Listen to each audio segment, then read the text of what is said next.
Assalamualaikum warahmatullahi wabarakatuh. Halo, perkenalkan kami dari kelompok 4.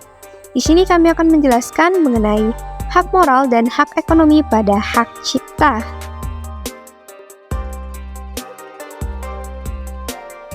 Hak kekayaan intelektual adalah padanan dari intellectual property rights. Diartikan sebagai pelindungan terhadap karya-karya yang timbul karena adanya kemampuan intelektualitas manusia dalam bidang seni, sastra, ilmu pengetahuan, estetika, dan teknologi.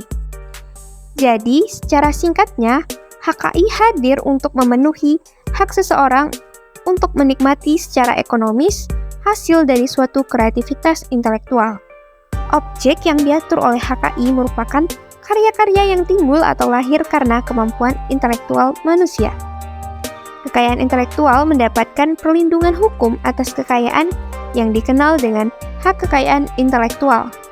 Dalam undang-undang yang telah disahkan oleh DPR pada 21 Maret 1997, hak atas kekayaan intelektual secara hukum adalah hak-hak yang berhubungan dengan permasalahan hasil penemuan dan kreativitas seseorang atau beberapa orang yang berhubungan dengan perlindungan permasalahan reputasi dalam bidang komersial dan tindakan atau jasa dalam bidang komersial.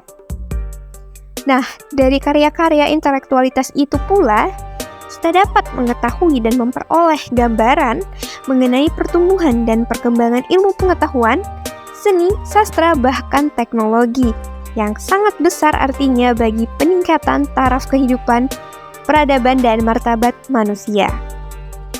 Perlindungan hak atas kekayaan intelektual bertujuan untuk memberi hukum mengenai hubungan antara kekayaan, pencipta, desainer, pemilik, perantara yang menggunakannya, pemanfaatan yang diterima dari pemanfaatan HKI dalam jangka waktu tertentu. Penerapan HKI juga memiliki tujuan sebagai antisipasi kemungkinan melanggar HKI milik pihak lain dan meningkatkan daya kompetisi dan pangsa pasar dalam komersialisasi kekayaan intelektual. Hak cipta merupakan salah satu jenis hak kekayaan intelektual, namun hak cipta berbeda secara mencolok dari hak kekayaan intelektual lainnya, seperti paten yang memberikan hak monopoli atas penggunaan invensi, karena hak cipta bukan merupakan hak monopoli untuk melakukan sesuatu, melainkan hak untuk mencegah orang lain yang melakukannya.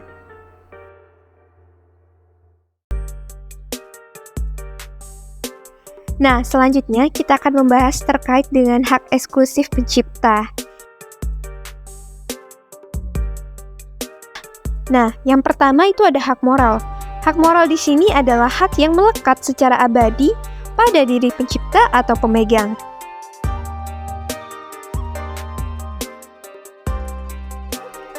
Dan yang kedua, terkait dengan hak ekonomi.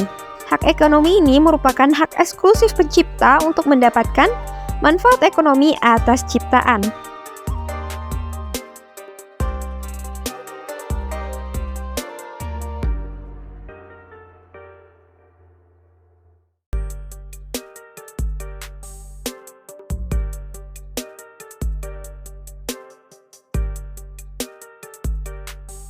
Jadi, secara singkat, perlu diketahui bahwa hak eksklusif di sini adalah hak yang hanya diperuntukkan bagi pencipta saja, sehingga tidak ada pihak lain yang dapat memanfaatkan hak tersebut tanpa izin penciptanya.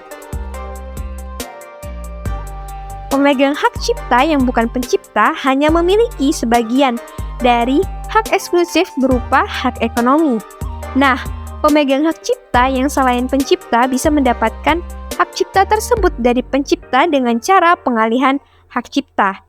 Nah, dalam pasal 16 ayat 2 Undang-Undang Hak Cipta menyebutkan bahwa hak cipta dapat beralih atau dialihkan baik seluruh maupun sebagian.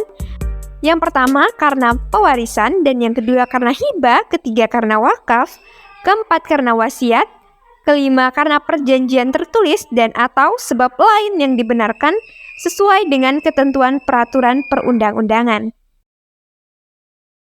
Nah, itu saja pembahasan kita pada video kali ini. Semoga bermanfaat. Terima kasih dan sampai jumpa.